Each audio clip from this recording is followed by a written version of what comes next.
right, here we are on a Friday. Week 13 look back, week 14 look ahead. Got our winners, losers, best performances. We are skipping our weekend updates in lieu of the grievances for our second annual Festivus airing of grievances. I'll get to more comments on that when we get to that section.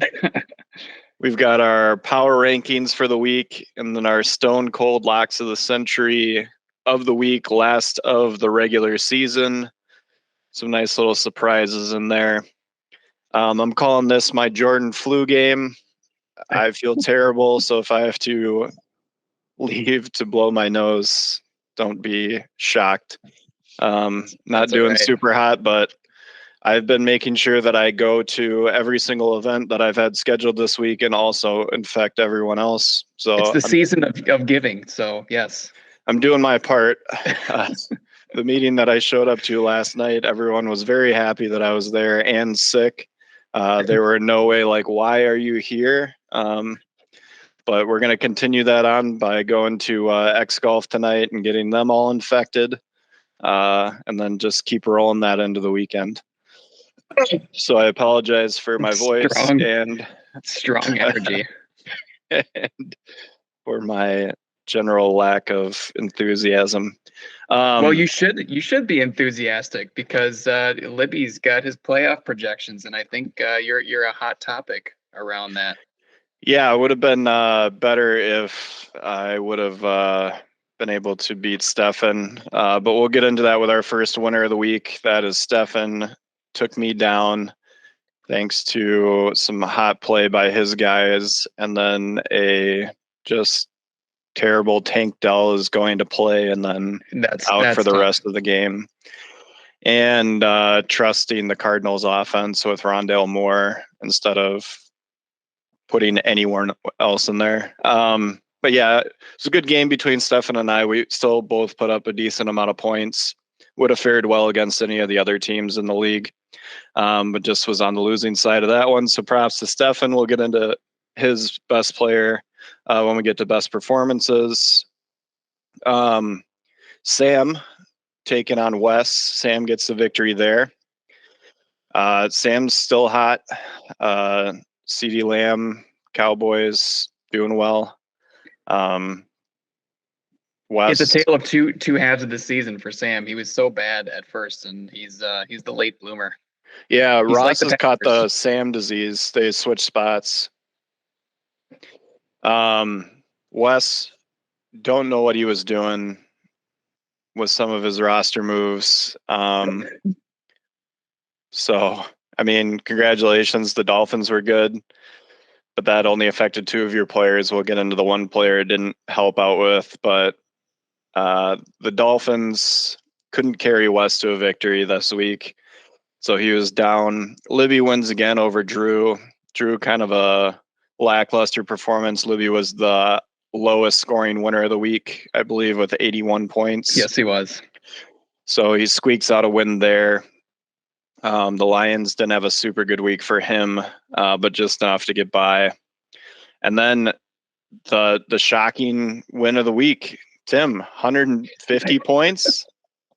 Yeah, that's my high water mark. A little bit too late, and I think we'll get to it. But your Tank Dell injury ended up benefiting me because I have Nico Collins, who had a very, very solid performance. It's fun to be relevant. Yeah, not out of it yet. Still in the playoff picture with a win over Seth, who is sinking just a little bit as we get into the playoffs. We had high hopes for Seth. Hopefully he'll be able to turn it around, but some tough losses over the last couple weeks. Nathan keeps rolling. He wins again. Not a dominant performance by him, but enough to get by. Ross, pathetic again. It's not good. It's not good. We keep saying wait for the playoffs, and I don't know. I don't know what to say. Tom stays hot again against the bottom of the barrel Lucas team. Good matchup for Tom to get some better seeding going into the playoffs. to play Lucas there. I fortunately get Lucas this week, so he'll probably do very well, but I feel a little bit more confident. It's a game you should win. Yeah. I thought I should beat Stefan, but as I looked at Stefan's team over the weekend, I found a new appreciation for the team that he's put together. I think it ended up being relatively solid. He had some tough breaks earlier on in the season. The Chargers kind of messed with him all year, and he's got some really good players on the team that can lead to victories, and he's been playing really well over the last couple weeks. So shout out to Stefan there. We've kind of put you at the bottom of a lot of the power rankings, but hopefully we adjusted that enough this week to show that you are definitely not a bottom team. Definitely better than the worst of the worst. Some of the best performances of the week, speaking of Stefan, Deebo Samuel just took over the entire game. I watched a lot of it. Everything he caught, he just took for a touchdown after. Mm-hmm. It was like these little screen passes that I'd be like, crap, he caught it. What? He scored a touchdown on that? It's kind of what he did early in his career, and he hasn't done that for a while due to injuries and quarterbacks and whatever, but it was like a classic Deebo performance. Yeah, so Deebo, very good. He should be pretty hot if Stefan ends up making the playoffs. Definitely a player to watch for a potential upset for him. For Sam, we had Brock Purdy. Brock Purdy is a good fantasy football quarterback. He just is. And Sam's been able to get him in. I mean, say what you will about him in real life, but fantasy, he's a top 5, top 6 quarterback. Libby, just because we like messing with him. Kicker. And he was one of the best players on his team, Brandon Aubrey. 15 points from a kicker. Hard to lose when you're getting that many points. I believe I looked at it too, and Brandon Aubrey's like the number 2 kicker on the year. So if Libby has been starting him, I couldn't tell if this was just a spot start or not. Then Libby's had a really good kicker throughout most of the year. Seth lost, but I did add Joe Mixon in as a winner of the week just because we made fun of him last week for being good while still starting Joe Mixon. Joe Mixon had a great game, one of his few good games. Tim, you talked about Nico Collins. Nico Collins is great because Tank Dell didn't play. And he will be good. He's been good anyway. And I got Justin Jefferson back. I mean, who's going to get him the ball? That's true. Tyreek Hill is the best player in fantasy football. Nathan has him. I used to have him. We'll get into grievances later. Sam Laporta, he will also be mentioned later. But just a really solid tight end for Tom that kind of came out of nowhere and helped round Tom's team into one of the best teams in our league. Just being really solid in that tight end position all year. Worst performances, I put Tank Dell. I could have put Rondale Moore, but who expects Rondale Moore to do anything? Tank Dell said on Friday he was good to go playing, gave me the confidence to start him. He gets 0 points, out for the rest of the season. Yeah, it sucks to lose him early in the game too when you don't even get points from him. That always sucks. Yeah. I mean, the tough part is out for the rest of the season, so that, I mean, he was my best wide receiver in a very limited wide receiver spot that I have on my team. So that was pretty devastating if I do end up making the playoffs. If I don't, then it doesn't really matter. But if I do, losing him's really tough for a potential upset. West, Jalen Waddle. The Dolphins are good. Jalen Waddle is hit or miss. He missed again. Tyreek just takes all the action. Last year it was a dual threat. This year it's just Tyreek. Mm-hmm. I think Raheem Mostert being really good has also hurt Waddle too. Yeah. There's a lot of people to feed there. Yeah. Wes also started Dalton Kincaid. I love this. who was on a bye, so he had a worse performance because he didn't play. Yeah, I mean, theorizing that maybe he just didn't want to drop from his bench and he figured that it would be okay, but I don't know, man. That was a weird move. I mean, Wes is gonna Wes. Yeah, it's true. I believe this was Seth started. Yep. Jahan Dotson. Jahan Dotson is bad. I think he's had a decent couple weeks. The last couple weeks, I forgot to really look, but I think he only had like a point or two for Seth. And a winnable game. Well, not a win. Ended up not being a winnable game, but he was bad. Ross got the high of Jonathan Taylor being down to injury. Zach Moss back in the starting position, a guy that had carried Ross for a lot of the start of the year. And then Zach Moss stunk. Very tough for Ross. Not much you can do about that. Yeah. And then Lucas, I just had to put that he started two guys on the Carolina Panthers, Miles Sanders and Adam Thielen, which means that they did not score hardly any points. And I would advise most people to stay away from starting Carolina players. Those two. Unless you're picking up Jonathan Mingo and then him being questionable throughout the weekend. So you drop him and start Rondale Moore instead. And then Jonathan Mingo scratches together 9 points somehow, which may have been the deciding factor in you beating Stefan. But no, that has nothing to do with me. I think that Miles Sanders and Adam Thielen were good in like 2019, but in this year and on that offense. Wasn't Miles Sanders good last year with the Eagles? Yeah, he was pretty good. But they traded for Swift or picked up Swift instead of him, so I'm not sure how good he actually was. I feel like Miles Sanders was a Libby guy last year. He might have been. Yeah. All right, so like you said, we're not doing a weekend update. So my anti-Festivus airing of grievance, joyful expression for the holiday season is that I didn't have to write weekend update. So that was awesome.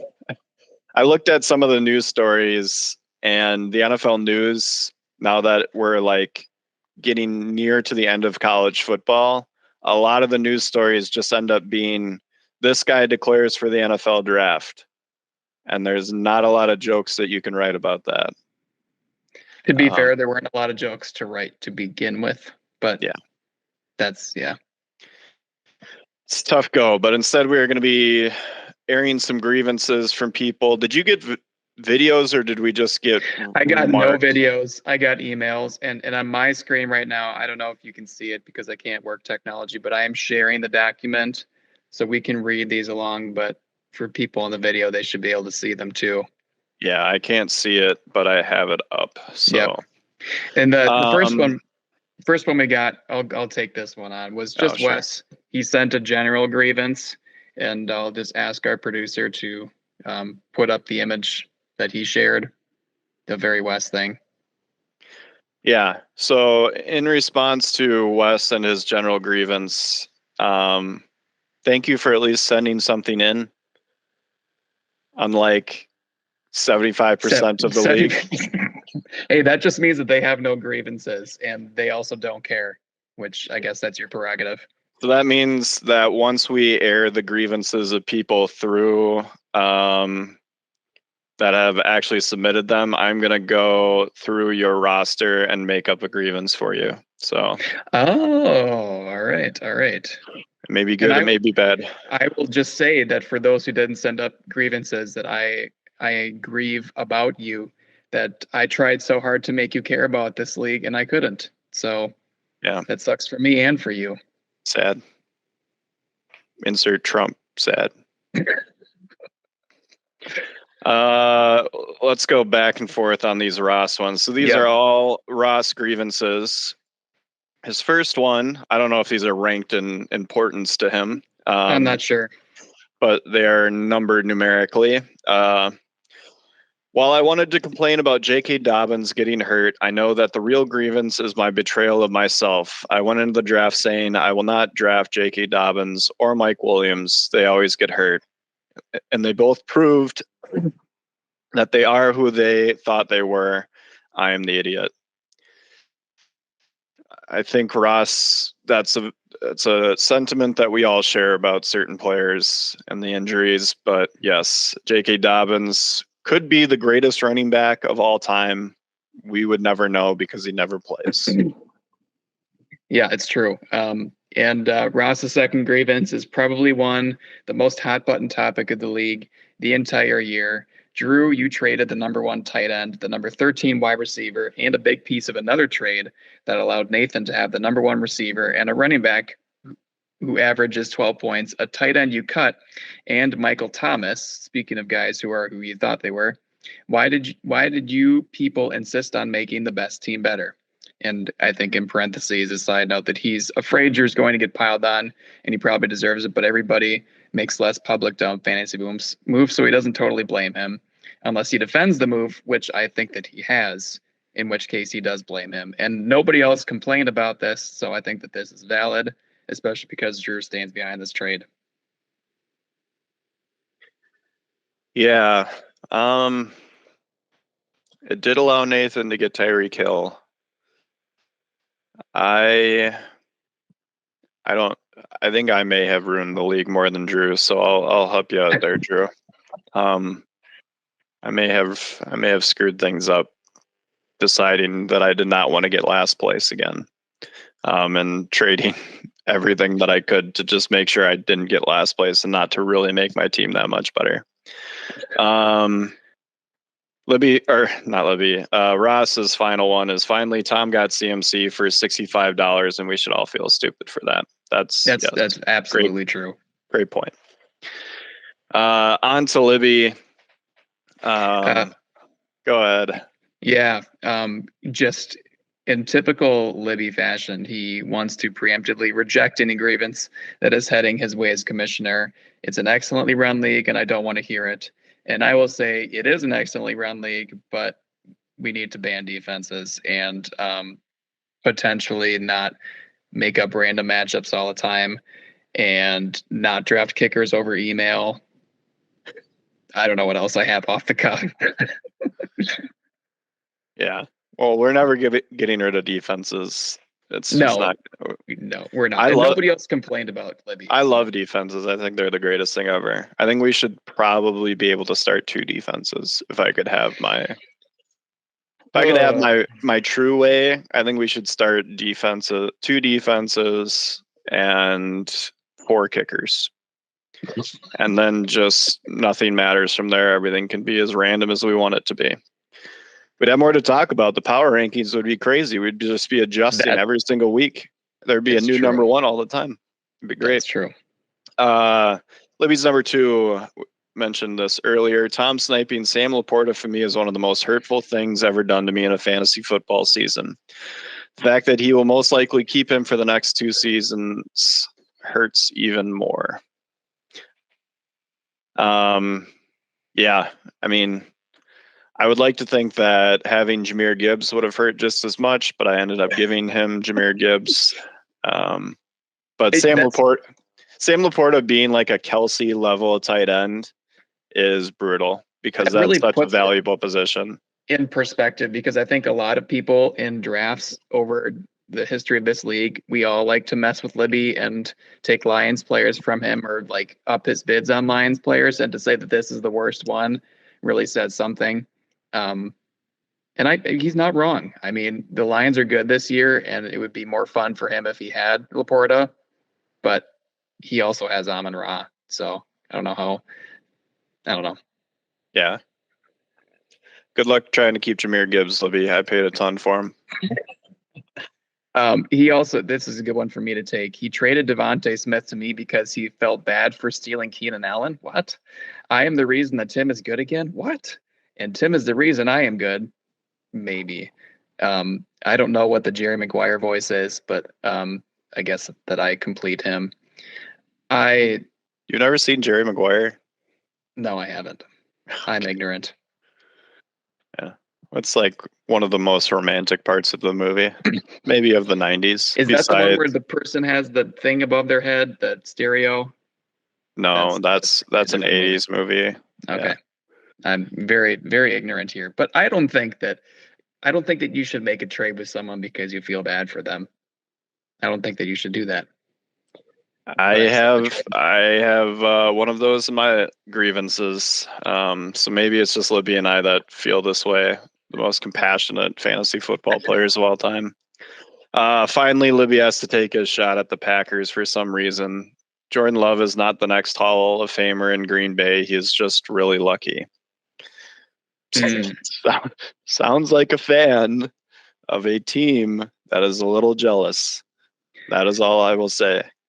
I think I definitely feel bad for dropping Love and giving up on him. I feel like I gave him a good chance. He was on my team for 8 weeks, I think, and I drafted him for $1 and I was ready to buy the hype, and then I drop him, and 2 weeks later Stefan picks him up and he's good again. So I feel like I probably should have stuck with him a bit longer, but I don't know if this is it.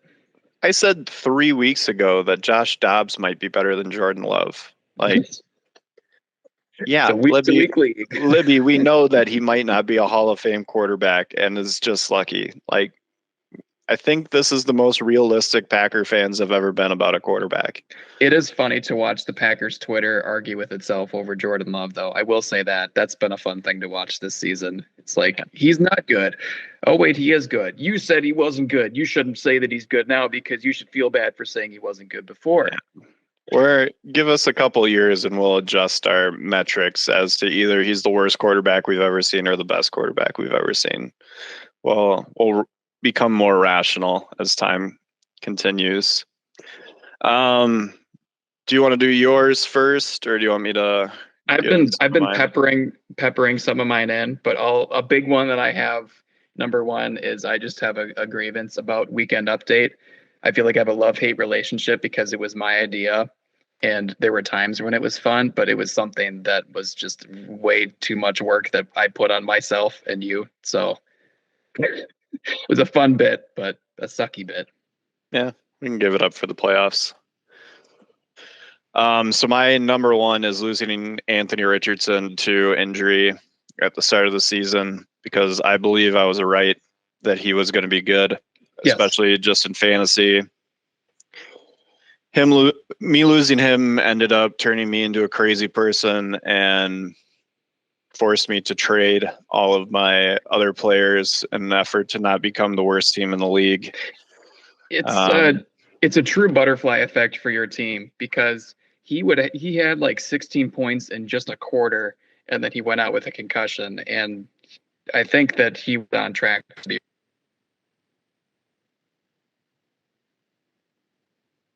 really, really good, and I think that would have made you a juggernaut. Yeah, I probably don't give up Tyreek. I can make it through Jahmyr Gibbs. I might have lost patience with Jahmyr Gibbs eventually, but it definitely was the butterfly effect. To do a Colin Cowherdism on it, he was kind of like my smoking hot wife that ended up divorcing me or something like that. And then I had a midlife crisis and did other crazy Colin Cowherd related business Colin Cowherd stuff. Things. Yeah. Yep. Yeah. But yeah, that sucks. I never did talk about it. I wrote an email about how I was an honorable person and decided to redrop him. So he will be draftable next year for anybody. I'd like to give myself another pat on the back for that. Yeah. Go ahead. Congratulations to me. In the same vein as Libby feeling bad for you and giving you Devonta Smith, way less, but still hurts my team currently, is me giving Wes Rashee Rice for basically nothing.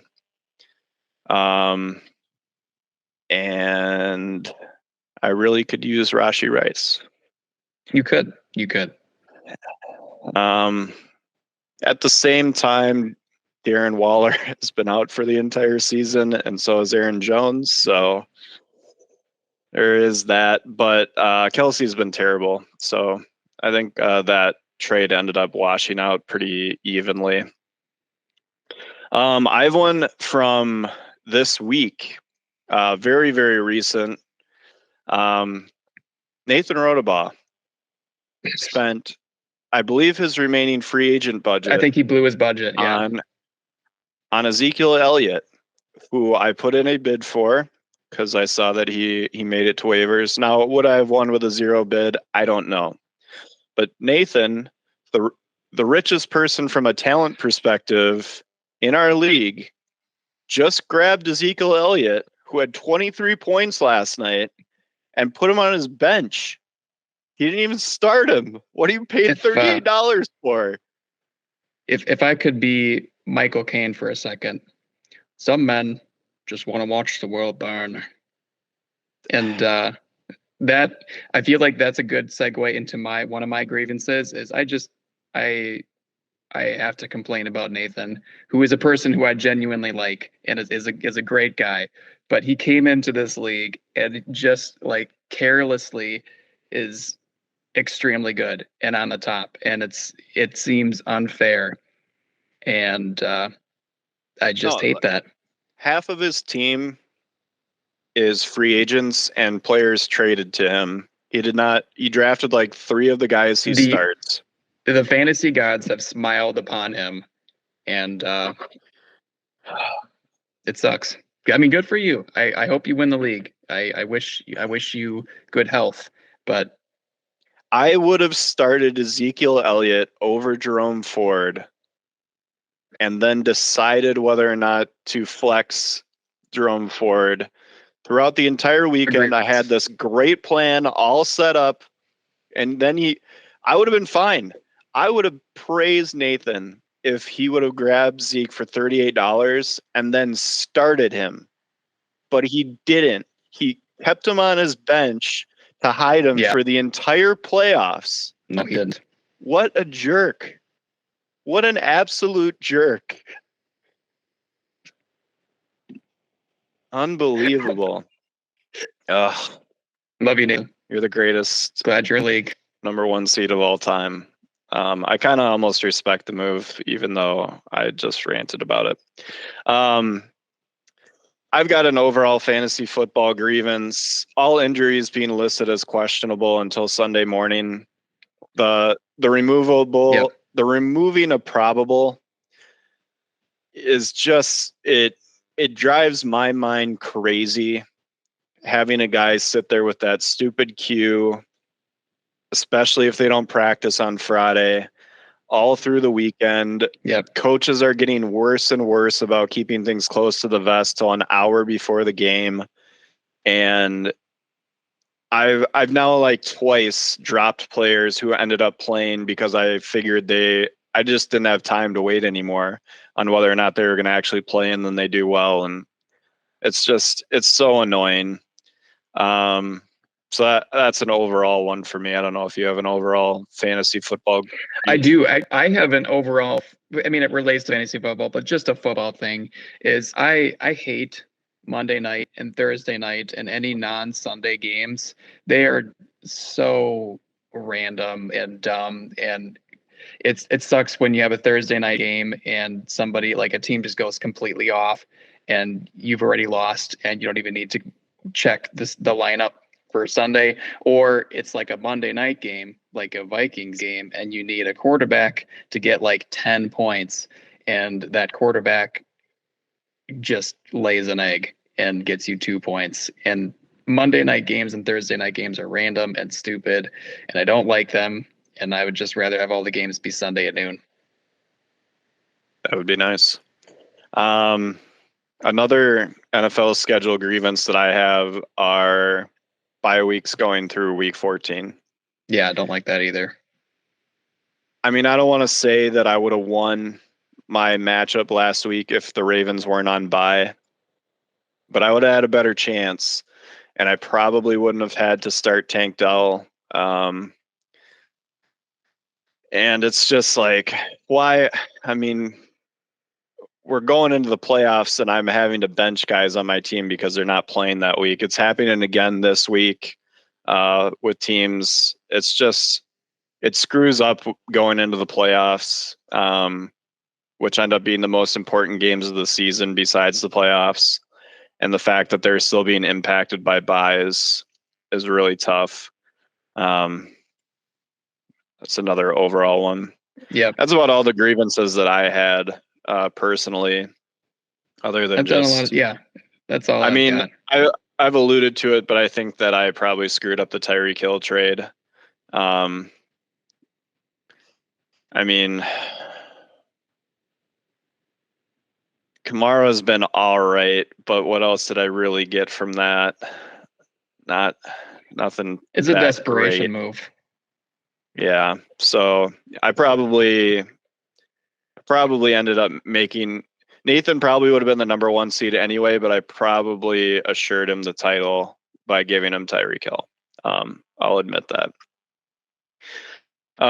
So other guys that did not talk up, Nathan, what would he be grieving about? Probably the fact that he just has players.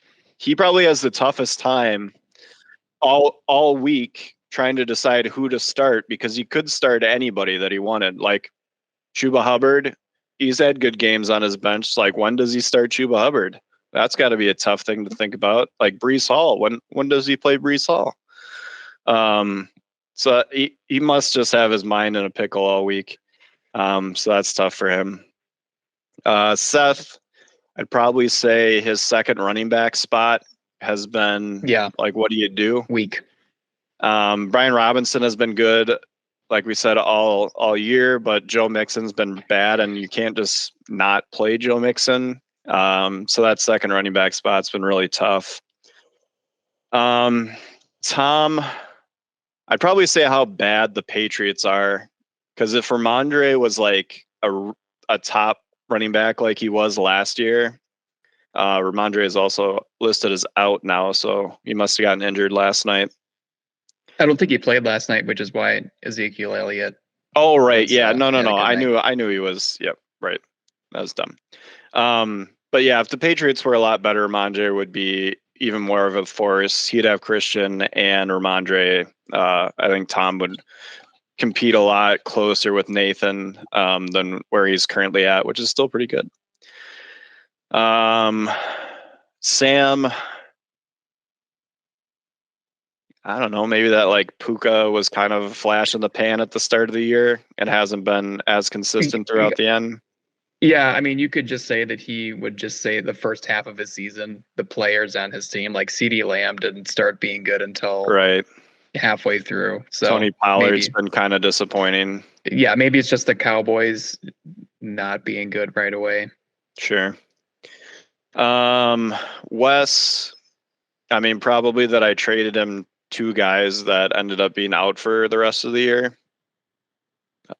That's probably what I would go with. Your team and Wes's team have changed the most throughout the season. And Wes actually even changed his own team name too. But I feel like your team and his team at the start of the season compared to now, I don't think that you have any of your original players.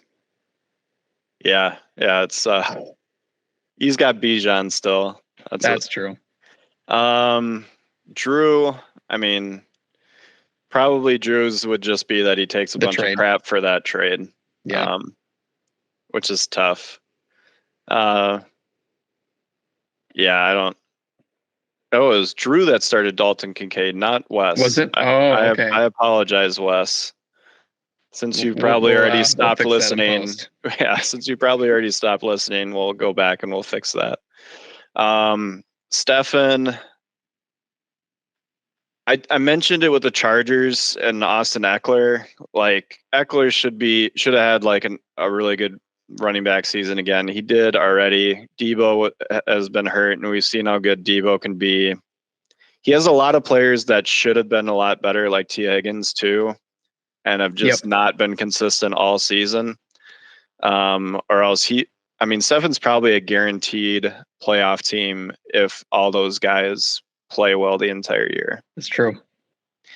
And he has Kyle Pitts this year. So, yeah, I mean, tough. that's got to be the biggest grievance of all. And then Lucas, I mean, you rode the Derrick Henry train. That's not good. He starts nobody at tight end. He does have Trey McBride, who might be very good for a while. He has DK Metcalf. That was good. But yeah, I mean, somehow, well, we know how Adam picked his team. Maybe that's who he's gonna grievance about. Yeah, Lucas can probably just complain about the team name that he's going to get next year. Good one. So yeah, that wraps up our grievances.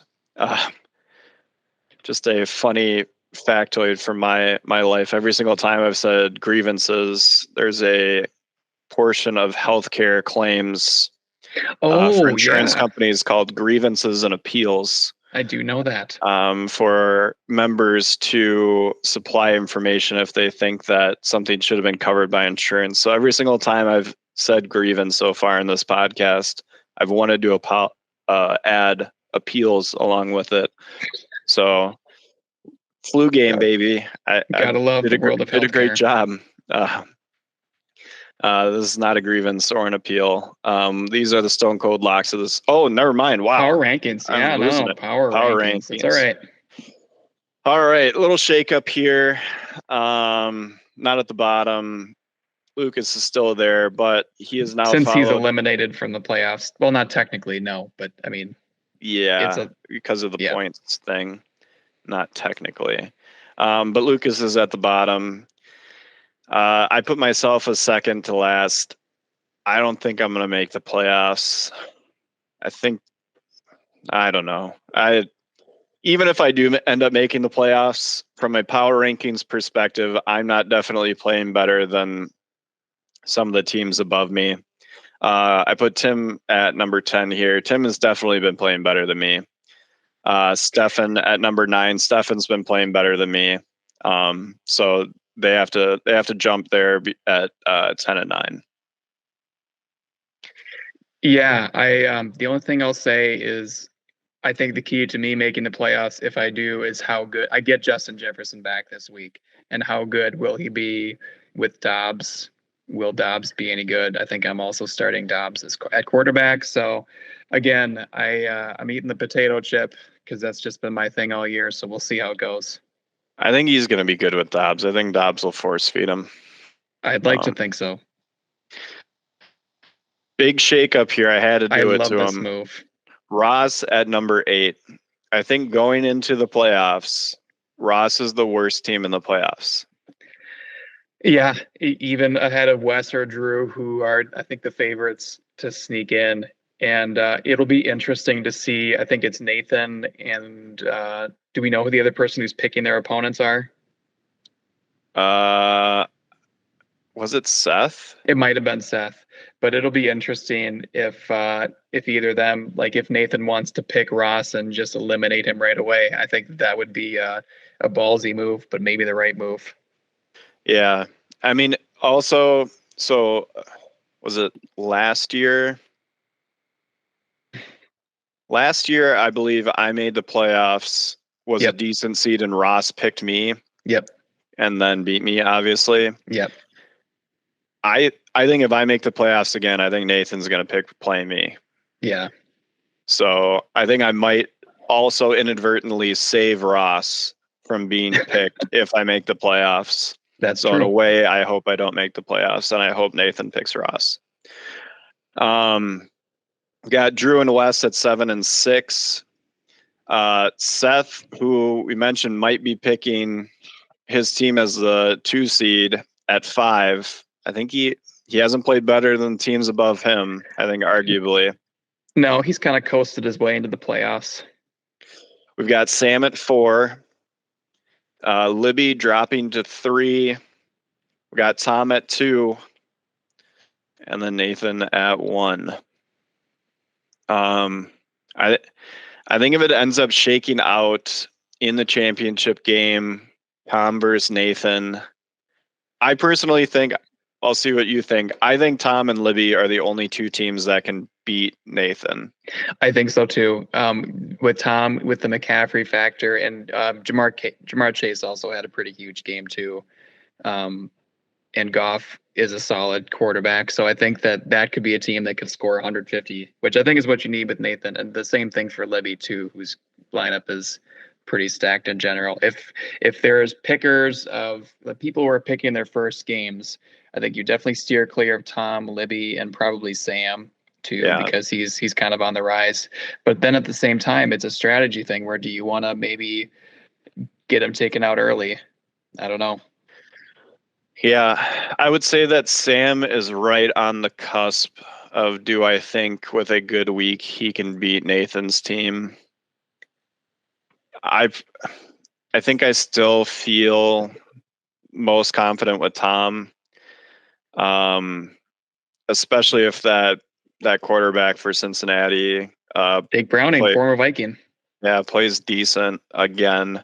But wasn't that was a Thursday night, or was that some? That was a Monday night. And Monday night. I know that because that performance crushed me in another league, but that's an entirely different conversation.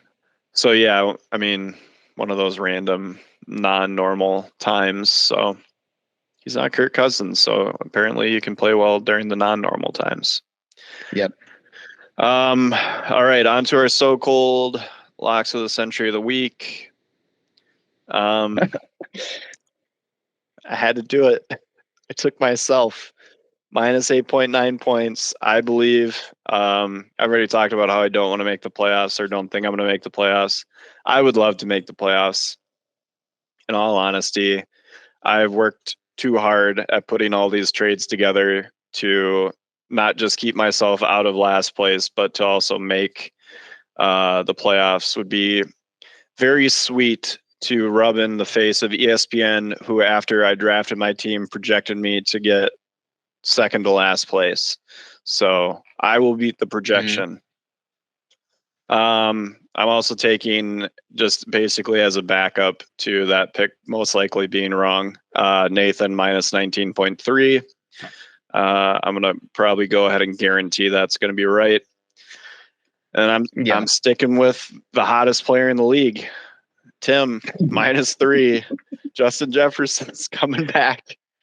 I'm going to guarantee a 2 out of 3 week. I'm going to guarantee a 2 out of 3 week. Wow. Well, I hope that I can deliver that for you. It's nice to not be the laughing stock anymore. If that's the only consolation I get after not making the playoffs, at least I did become the new Crayons and just, the team that gets made fun of all the time. I am also taking you just to double and triple down. I'm Ted Lasso, I believe. We'll see if it happens. You're also playing Lucas, who doesn't really have that much to play for. And I'm sorry, Lucas, I do love your teams historically, but it's just not your year. And then I do like Wes minus 4. It's like changing your coach for an NFL team. After you change your team name, there's always that like little bump that you get, the dead cat bump. So he changes his team name, he gets a new vibe going. I think he's gonna win and get in the playoffs. And then Sam, who minus 9, is just an easy pick to do well. And the Cowboys are playing the Eagles, and that's probably going to be a shootout. So I think his Cowboys are going to do well. Yeah. Wes sent me some receipts about stuff that I had mentioned about his team. Oh yeah. I did not have a good comeback at the time. I have since met with my legal representatives and would like to respond with, I believe I'm 2-0 against Wes this year, so scoreboard. Yeah, we'll see what he does. Wes has got that, just crazy playoff energy going on right now. We'll see what happens. Yep, it'll be interesting to see how the playoffs end up wrapping up, who gets those bottom spots that are very coveted now. There should be a lot of bouncing around there. And then we get the decisions made by the top seeds, and the playoff picture starts to take shape. Anything else that you want to hit on for the week? I think this is our longest pod in a while, but it definitely covered a lot of stuff. It is. It was a good one. I hope you all listen to the end of it. And if you don't, then that makes me sad. That is a grievance. Last one. Football. But no more weekend update.